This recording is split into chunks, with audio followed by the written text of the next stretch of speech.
Hi, and welcome to the summary of the first success session for our Year 13 students this fall on the college application process. And this is part of preparing you guys for your next steps after the middle college. Before you know it, May will be here, and you'll be graduating from the Blue Water Middle College, possibly graduating from SC4 and then on to other things, whether it's continuing at SC4 or moving on to another college. And it's kind of exciting to hear from our graduates. These are some pictures sent very early in September from one of our students who graduated last year and is now in her first term up at Michigan State. And if some of you know Vaughn Springer, you'll see her photo in the lower right there, the girl, the second from the right, and she's enjoying her fall up at MSU this year. But there's a lot of steps and a lot of things she had to do to get to that point where she was actually on campus enrolled and taking classes. A lot of important things to do, and many of them should take place this fall. So that's what this session is all about, and I encourage you to stay focused throughout this video. And hear about all the steps and the responses you should provide when applying to colleges and so on. So stay tuned. There will be a few tasks, assignments to submit following this presentation. The goals of the session, and we did have two sessions live, actually four, because we had a morning and an afternoon on two different dates this fall. But the goals are to provide you with information for taking the next academic steps, whether it is at SC4 or a college or university. And also, but part of it's just to inspire you to start the college application now. As I record this, it's right around the middle of October. And there is still time, plenty of time to apply to colleges, but there are some colleges that have deadlines for some special considerations, I guess, and those deadlines are as early as November 1st for some of them. But basically, you have more time than that, but don't wait. If you are planning on applying to a university or a college, and we certainly hope that's in your vision, we want you to get started now. The other part is to give you ideas and answers and ways of submitting quality applications. So when you apply to colleges or universities where your pure grades or ACT scores might not guarantee you admission, but if you mention certain things and word things certain ways, you might get into colleges that you really want to attend, but your grades alone might not get you into them. So we're going to give you information regarding that. Now, certainly we don't have a special guest here in my office as I record this, but last Friday, Emily Wilton, who is a middle college student and currently the president of the Phi Theta Kappa chapter at SC4, came with the faculty advisor, Mrs. Hayden, who's a math instructor at SC4 and also the advisor for the Lambda Mu chapter of Phi Theta Kappa. And they spent a few minutes talking to the students that attended about the benefits of becoming a Phi Theta Kappa member. Phi Theta Kappa is an honor society for community colleges, and I certainly can't get into everything they did, but in short, there are thousands of dollars of scholarships available to students who are members of Phi Theta Kappa. And becoming a member here, a student needs to have a 3.0 grade point average or better for college classes, and you have to take more than 12 credits. Now, all of you who are viewing this have likely taken way more than 12 credits. If your GPA is a 3.0 or better, you should receive communications from Phi Theta Kappa, either directly or from the local chapter. There is a $100 initiation fee or enrollment fee, I guess, in the Honor Society, which sounds like a lot, but what Emily showed and talked about is that at many colleges throughout Michigan and nationwide, because Phi Theta Kappa is huge, it's nationwide, a lot of colleges or universities automatically give you a $1,000 or $2,000 a year scholarship just for being a member of Phi Theta Kappa. Now, not all universities, you have to check, but so many of them have these automatic scholarships. And you don't have to write this lengthy application or anything like that. Plus, when you apply to colleges, if you're in Phi Theta Kappa, you can put that on the application, And that goes a long way. I mean, there are some colleges and universities they mentioned where students are getting up to a full ride tuition for being Phi Theta Kappa member, and it's not that difficult to do. So when you get that communication from Phi Theta Kappa, you really should consider it, because spending $100 now could save you, $1,000 by this time next fall. So it really could be a great investment. So don't rule it out. There's not a big commitment of things to do on campus, but you do have to pay the enrollment fee. But it's a very cool thing. So they talked about that, and I wanted to share that with you as well. Phi Theta Kappa, keep an eye out for any communications. If you don't get something from them, and you qualify, you have a 3.0 or better, go to the SC4 website, search Phi Theta Kappa, and get in touch with them. Their orientation, I think, is what they call it. I believe is October 24th. I don't know that you have to be, paid up by that time, but the deadline is fairly soon, I think. So don't miss that opportunity. Okay, so now steps in the college application process. One of the first things you need to do before you can apply to a college is to find a college or university to apply to, one that is interesting to you. Things to consider is, will the school that you attend help you achieve your goals?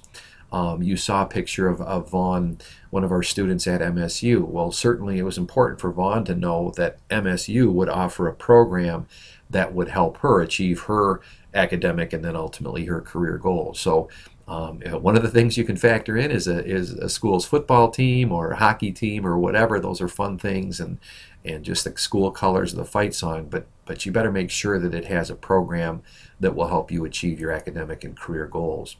Do they fit your other criteria? And this is where we get into some of those other things, such as the location. How far away from Port Huron do you want to go? If you want to stay right in St. Clair County, well, then look into something like Baker College in Port Huron, which offers a four-year bachelor's degree. Walsh College, Ferris State, has courses right on SC4's campus in certain disciplines, criminal justice in particular.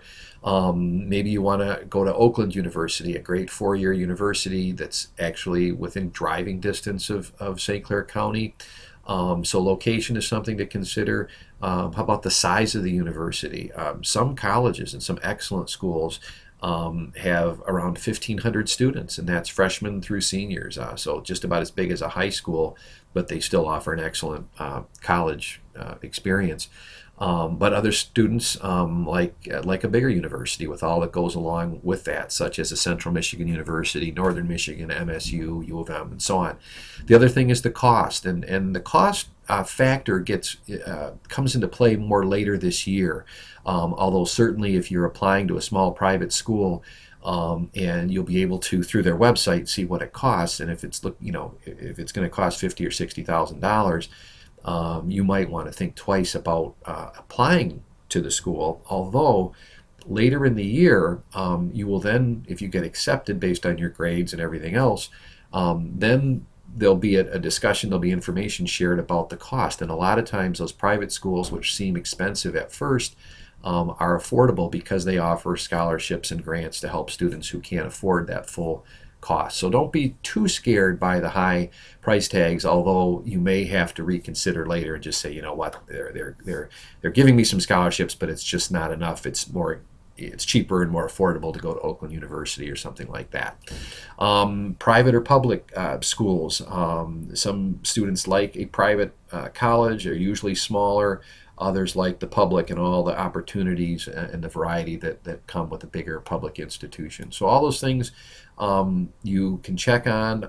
Will your credits transfer to these schools? And that is something that you'll want to look at. And again, you can apply first to several schools, and then you've got some time before you make your final decision next spring to check into how your credits would transfer to each. If you get 20 more credits, for example, to transfer to a college such as Central Michigan University, than another school, well, that's a savings of at least $10,000 and possibly more. So that may, factor in. Do I have to retake classes, like I already took here?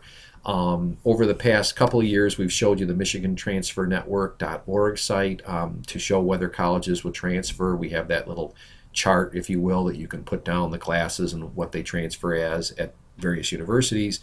Most college websites have a tool. I'm not going to go into that today, but if you go to, for example, Wayne State University's website, and in their search box type in credit transfer, you will see links to see about transfer equivalencies and so on. The other great place to go in terms of seeing if credits will transfer is SC4's advising office. Make an appointment with an SC4 advisor, and they will be able to go to the college or university you're interested in, as long as it's in the state of Michigan, and they'll be able to let you know or give you a pretty good idea of what will transfer and what won't.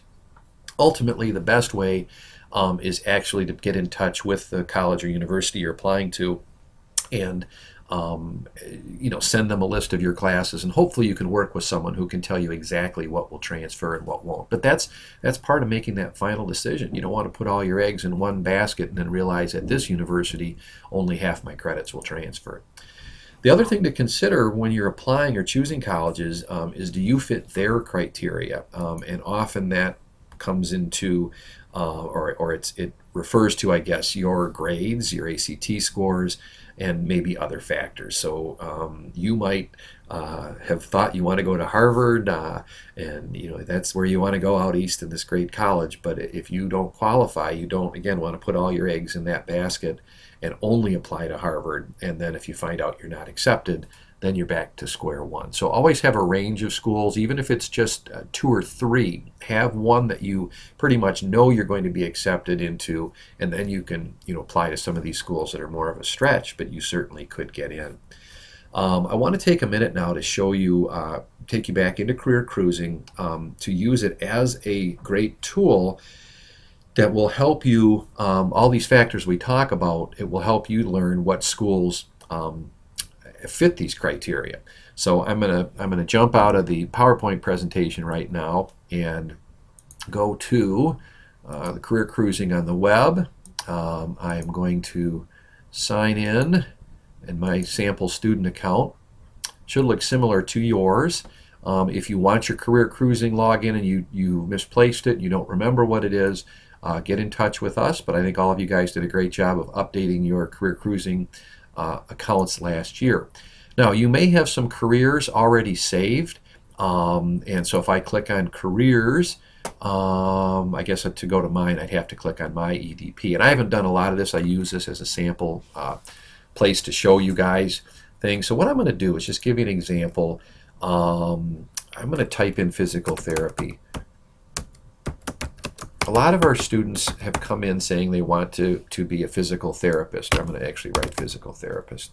But it's time now to really look at what types of courses or what types of college programs do we need to do to become a physical therapist. In this case, I entered it right in. There's other ways of identifying careers that I'll try to go back and show you that. But in this case, let's say I'm gonna type in, okay, physical therapist. I want more information about this career. So hopefully you've all seen this screen where there's on the left there's several pieces of information, types of information about this career of being a physical therapist.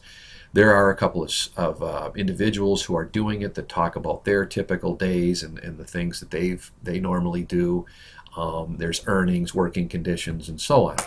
But the part I want you to focus on now is the education involved. Over to the right, there's just a brief, little mention here saying you need a 4-year college or university. Okay, but what I'm going to ask you to focus on over here is where it says education, because you want to find out, what do I need to do for the next degree, if you will, your bachelor's degree, to become a physical therapist.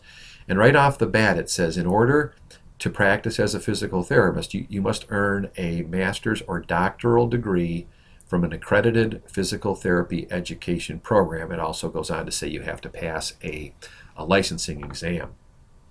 So in this case, right away you have to get at least a bachelor's degree, because that qualifies you to go on for a master's degree, or possibly even a doctoral degree. And it talks about that in the next paragraph down. It says, before you can apply to a physical therapy program, you must earn a bachelor's degree. Most schools accept students with a bachelor's degree in any subject, However, it is important to take courses in areas such as anatomy, biology, chemistry, physics, statistics, and psychology.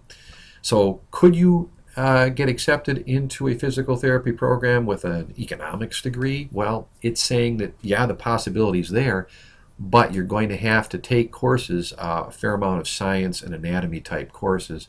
So you'll probably want to look for programs in those areas, such as majoring in biology or majoring in exercise science or something like that. So what I wanted to show you, though, to help you narrow down colleges, if I click on under related college programs, pre-physical therapy studies, for example, if I click on that, it will show colleges and universities in the state of Michigan, and there's not very many right now, that offer a bachelor's degree in specifically pre-physical therapy. If I choose over here, I don't want another associate's. Let's say you'll have that. I want to get a degree and I'm not yet ready for graduate school. Grad school is where you go for your master's or your doctorate. Your next step will be a bachelor's degree.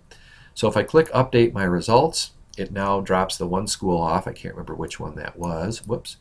And it gives me 2 colleges in the state of Michigan that have pre-physical therapy programs.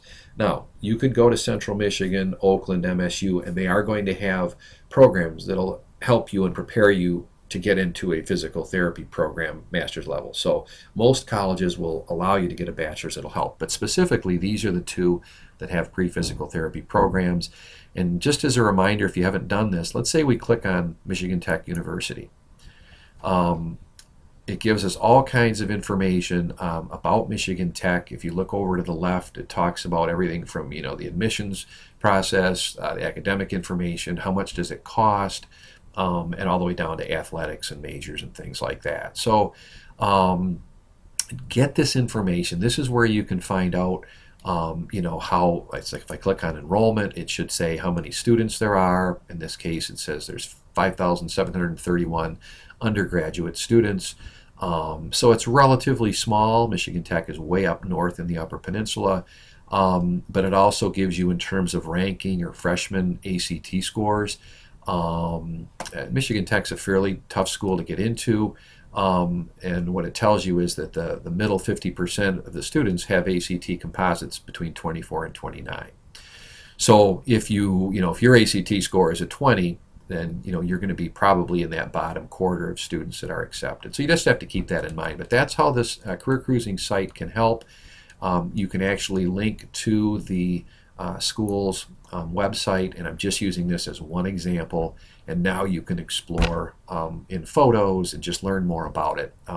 But you're going to have to take the time to do that unless you know exactly what college you want to apply to now, and you've already done the research. Then you can get right on to the application. So use Career Cruising to look at the types of college programs you need, because they're going to ask you about that. You need to know what program you're applying to.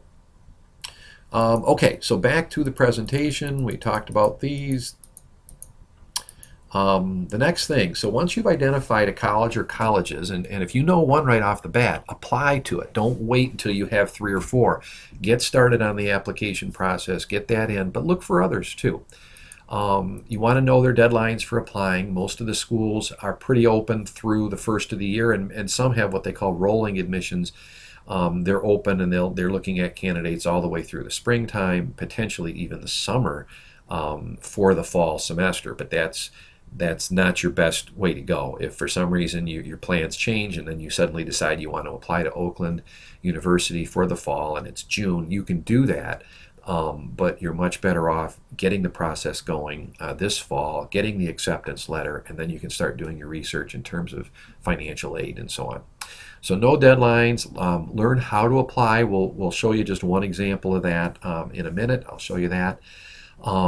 Most of the applications now are online through the college website. So when we clicked on Michigan Tech, if we had dug further into the website, we would have been able to see where there'd be a button that'll say apply now or apply online, and it would have started us in that process.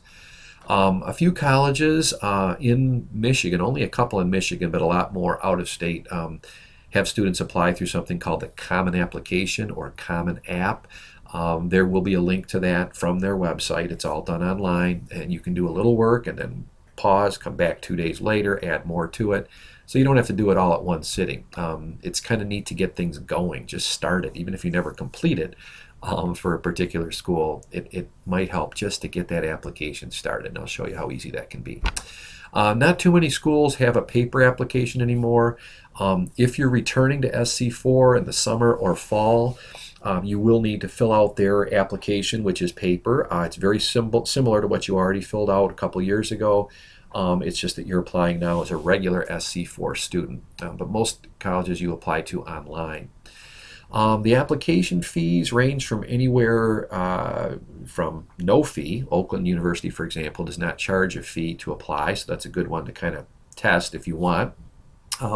Others go as high as $70. I think U of M might be $75.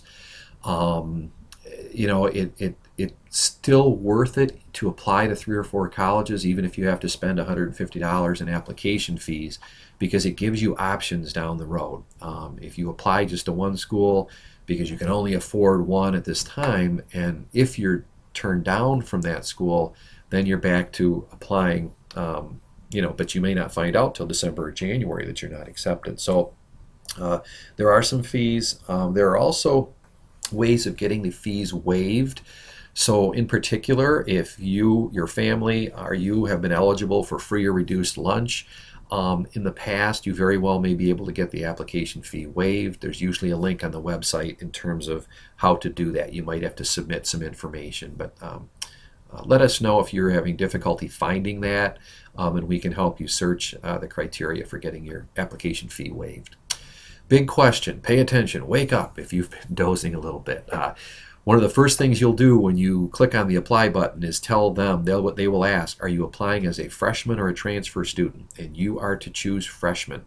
The colleges want middle college students to apply as a freshman because you have not taken any of your college classes after graduating from high school. You guys have not yet graduated from high school, even though you'll have, you know, 60 credits or more on your college transcript. All of those credits up through May will have been taken while you're still a high school student. So you apply as a freshman, not a transfer student. If it's a school out of state, such as University of Arizona or Arizona State or Texas or something like that, you might want to contact them to ask how they would like you to apply. I don't think you can go wrong applying as a freshman. The credits still transfer just as they would if you were a transfer student. It doesn't change how the credits will transfer to the school.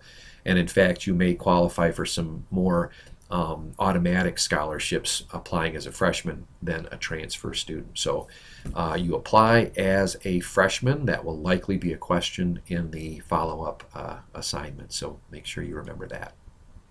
Okay, when applying, follow the steps carefully. There will usually be a checklist of different sections. Make sure you complete all the sections. If you don't, they're just going to get in touch with you and say you must do this, this, and this. It just delays the process. So try to, you don't have to do everything in order on the application. You can come back to it, but make sure that you have everything completed. If you were, you needed to get your dad's work address or something like that, make sure you get back to that if you didn't have it right away. Keep records. One of the things you want to do is write down your login information. Most universities will have you, choose a username and a password. Write that down, otherwise you may have to start your application all over again.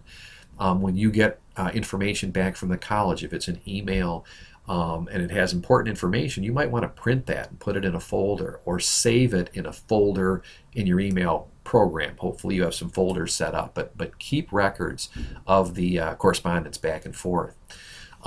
Requesting transcripts. This is another important area because you're going to have to request transcripts, in other words, your academic record from both the middle college, which is your high school. Don't request them from your partner high school, such as Memphis or Port Huron. Their transcript, number one, will not reflect all of your classes. They don't have your college courses. They don't have your college grades. So the only courses that will show up will be ones you've taken at your partner high school. And so your transcript's going to look real sparse the last 2 years. So you'll request your high school transcript from the Blue Water Middle College Academy. We are the high school that you put down. And they're going to ask you to look for the code, and so you can search Blue Water Middle College Academy. I will jump ahead to the last little dashed bullet there where it says parchment.com to request from the Middle College. So in the past, students would email us, Mr. Spencer, please send my transcripts to Central Michigan. We are now set up with a system that all the high schools are using called Parchment, at least we are in St. Clair County. And to get your login information, you need to contact us. We passed out sheets for those students that came to the sessions. We will print one and send it to you or send it via email once we hear from you. So contact Mr. Ruiz or me for your Parchment login if you don't have it. And then it's pretty straightforward. You set up an account. There's a few things you have to add. It's actually a pretty neat site, and it does give you information on Michigan colleges and universities and your odds of getting accepted into them and so on. But it's also an easy way for you to request a transcript to be sent digitally to Michigan State or University of Michigan or Albion College or whatever. So that's how you request it.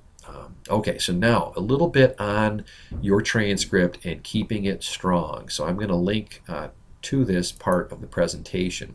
Okay, this is important. If you think about it, your college transcripts in particular, and those you request from SC4, we'll get back to that in a second. Your college transcripts are evidence of your abilities and your work ethic, and it's good evidence for future colleges, the ones you're applying to, and also for future employers who may want to see your college transcripts. The reason I'm spending some time on this is you are just maybe 7-8 weeks into your third year with the Middle College, and there's plenty of time to improve on your college transcript. Okay, right now let's look at where our average student is that's right around your grade, year 13. Most of you have between 6 and 10 college classes completed. Most of you are in the 9 and 10 class range. You've earned between 18 and 32 credits. Most of you have earned 29, 30, 31, 32 credits. Okay, the average college grade point average of our Middle College students right around this time at the end of 12th grade is a 3.0, which is awesome. Now, not all of you are there. Some of you are closer to 2.0. Others are still at 3.7, 3.8, which is fantastic. But this is important to keep in mind. This year you're going to be taking another 8 to 10 college classes, and that's going to be another 26 to 32 credits.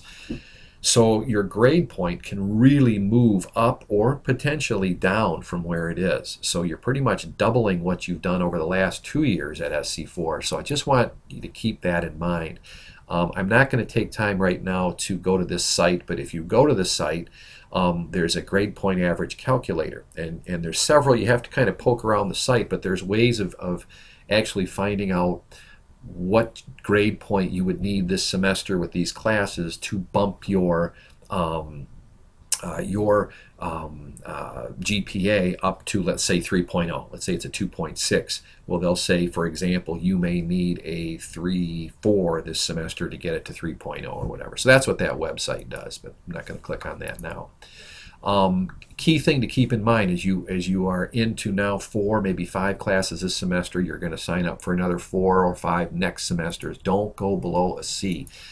Classes will not transfer if you have a grade of a C- or less. Okay, a lot of our year 13 students are working a lot. Some of you said you couldn't attend the success session because you were working, but you got to be careful. It can cost you money, a lot more than what you're earning when you work those shifts.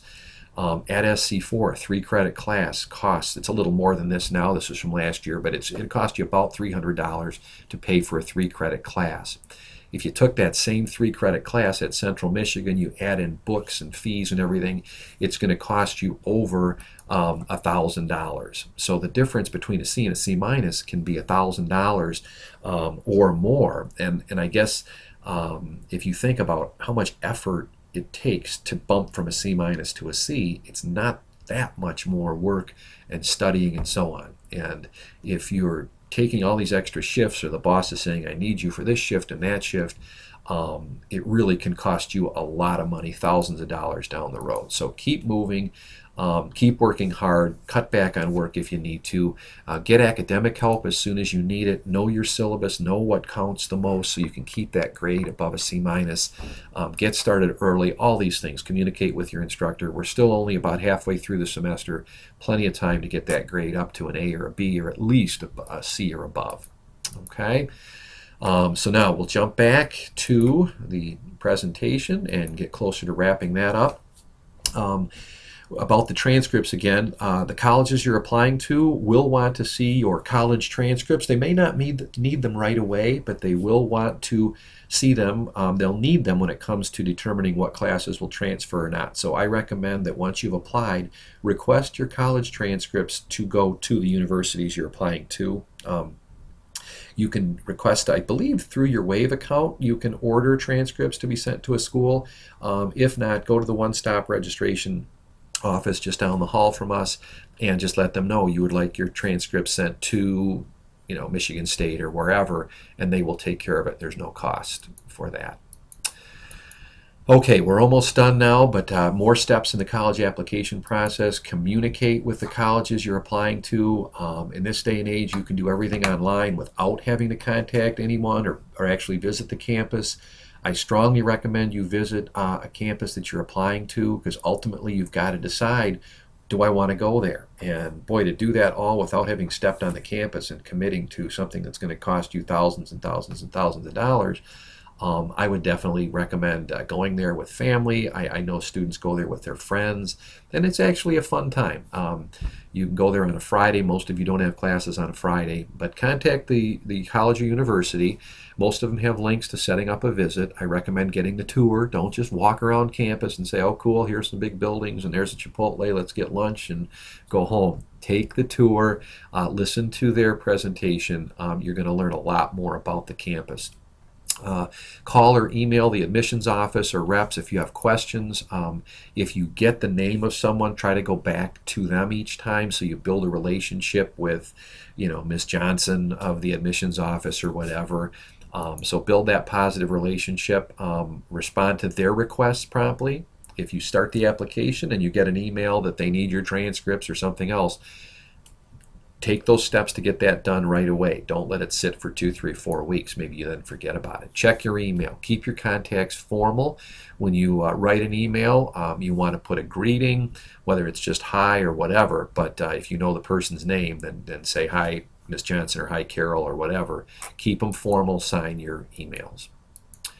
Okay, application essays. Some colleges or universities have a formal essay that they, or sometimes more than that they want you to write. They're not always, multiple page essays, but they might ask you to tell about yourself, and that can go a long way. If your grades don't qualify you to get into a college or university, that essay, when you describe yourself and what you've been doing and how you've learned how to tackle college classes, it can go a long way in having them say, hey, this person's really got it together and they know what they want to do and why they're applying here and so on.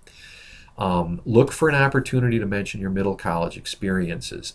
That's a huge thing that you guys undertook very early in your high school career. As sophomores, you made the decision to enroll. As juniors, you took 4 college classes. There's hardly any students in the state of Michigan that have taken 4 college classes that are not in a middle college. Okay, even through dual enrollment, most students only take a couple classes through dual enrollment. And so by the end of senior year, you've already taken 10 college classes. Let them know that. Even with all your high school activities, you took and succeeded in a bunch of college classes. So find that place you can actually write that in. Make sure you tell them why you want to attend their school. And don't just say it's about the football team. So make sure they know. I understand you have a good pre-physical therapy program. That's what I want to go into.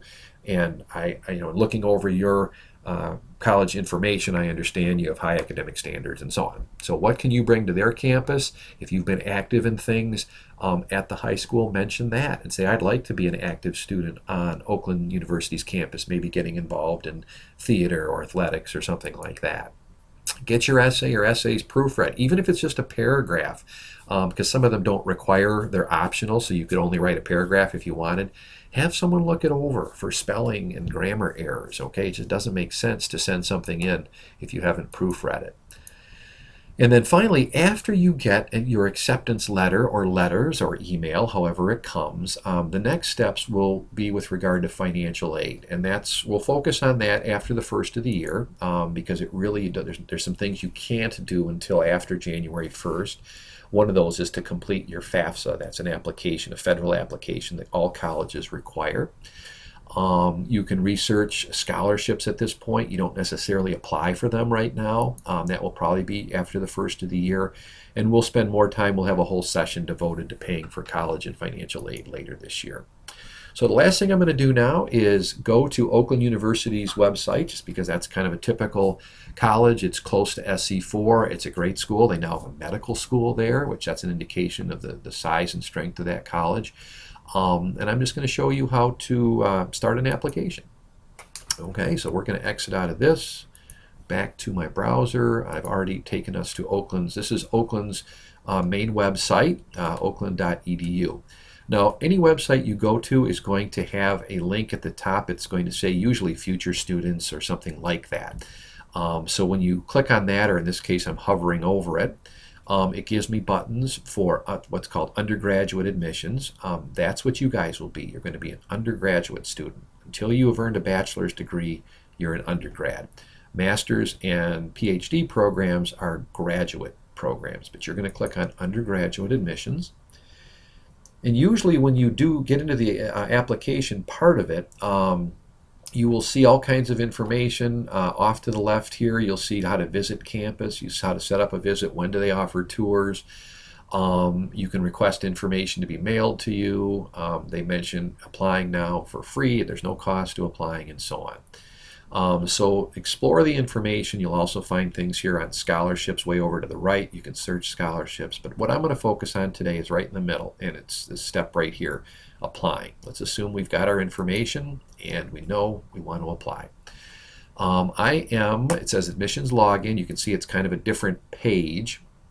It says new applicants. To submit an online application, you will need to create an admissions account. So I am going to do that.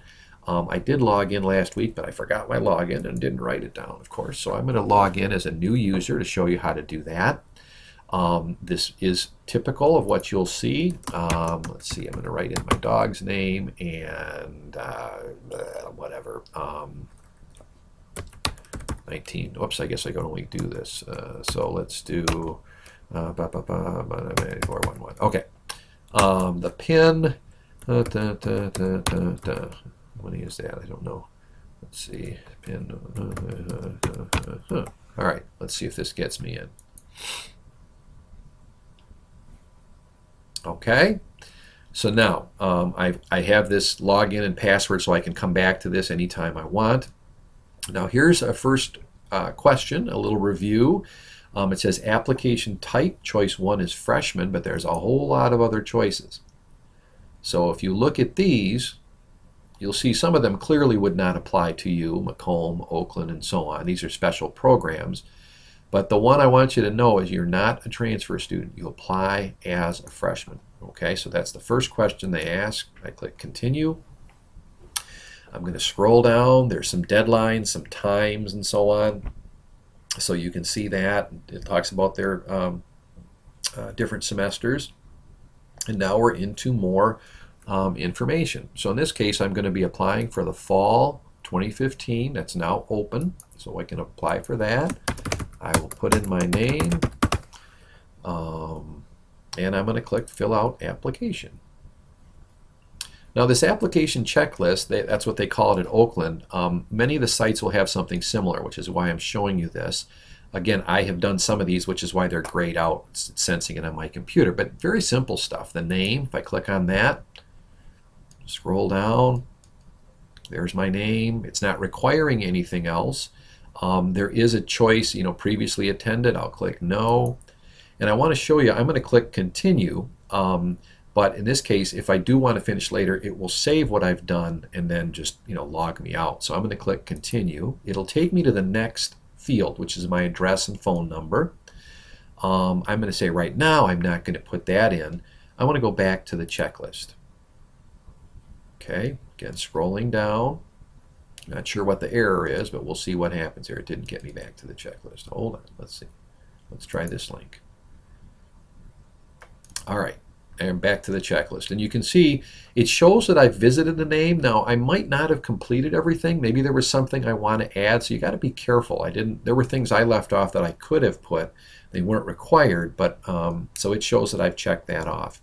I'm going to jump ahead to the high school section. And this is going to be very similar for all the universities. In this case, it says look up high school code, because I don't offhand know how Oakland wants me to treat the middle college. I will click on the state of Michigan and not country. So let's do this. List cities in selected state. Okay, let's see if Port Huron shows up here. It should. A lot of cities in Michigan. And there it is. I click on Port Huron and it says list high schools in selected city. And you should see Port Huron Northern, and so on. Okay, but there's the Blue Water Middle College Academy.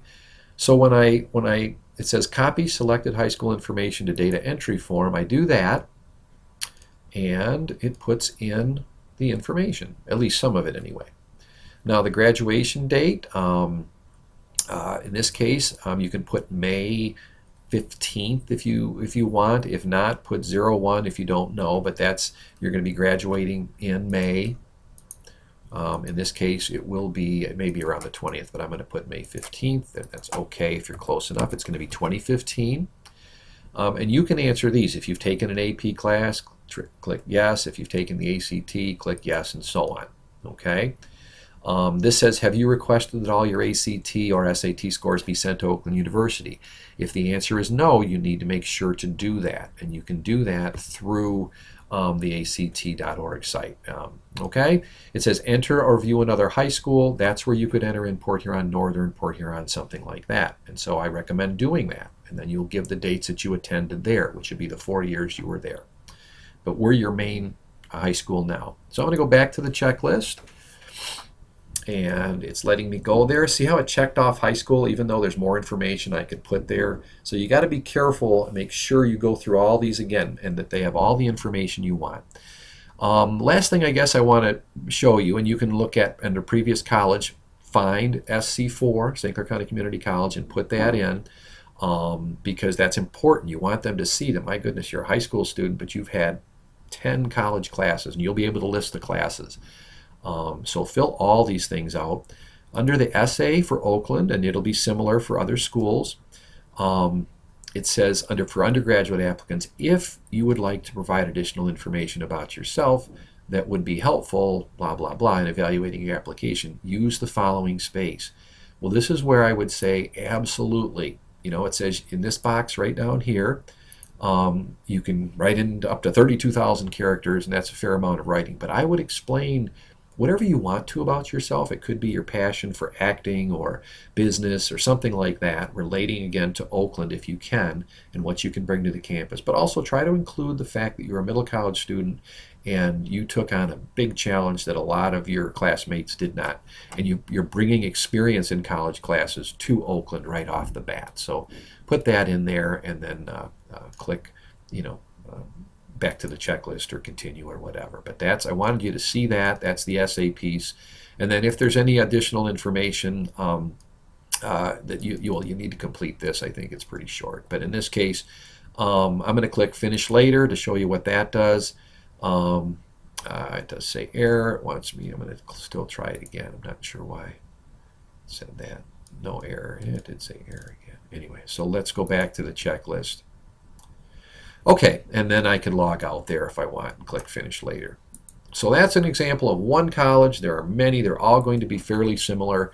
But get started as soon as you can on this process. And if you have any questions, contact any of us, Mrs. Barr, Mr. Ruiz, Ms. Weimer, or myself, and we'll sit down with you and at least take some time to show you the application. And you're going to probably need to do things on your own, but we'd be glad to help. So that really sums up the presentation. There will be assignments linked to it, so look for that in the email and on our new website where the video will be posted. And good luck.